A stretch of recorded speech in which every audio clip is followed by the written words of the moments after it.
శ్రీశైలం కాశికేదారం కాళహస్తించ పట్టిసం పంచక్షేత్ర పఠే నిత్యం మహాపాతక నాశనం. ఈ పట్టిసం క్షేత్రం అనేది పంచక్షేత్రాల్లో ఒకటి. మనకి పంచ కాశీలు అంటారు, 5 కాశీలు అంటారు. ఆ 5 కాశీల్లో ఒకటి పట్టిసం అనేటువంటి క్షేత్రం. ఈ క్షేత్రం స్వామివారి ఇక్కడ స్వయంగా వెలిసి ఉన్నారు వీరభద్రుడు.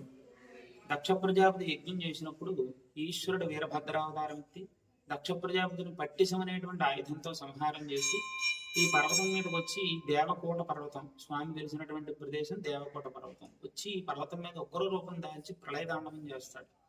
ఆ వీరభద్రుడి ప్రళయతాండవానికి లోకమంతా విలయమవుతోందని అగస్త్య మహర్షి వచ్చి వీరభద్రుడిని గట్టిగా ఆలింగనం చేసుకుంటారు. ఆ అగస్త్యుడి వారి యొక్క ఆలింగనంతో వీరభద్రుడికి శాంతరూపం వస్తుంది. ఆ వీరభద్రుడు తాండవం చేసినప్పుడు ఆయనకి జారిపోయిన జడలన్నీ కూడా తీసి అగస్త్య మహర్షి పైన ముడికింత కడతాడు. ఆ కట్టినటువంటి ముడితో పాటు వీరభద్రుడు లింగ స్వరూపాన్ని ధరిస్తాడు.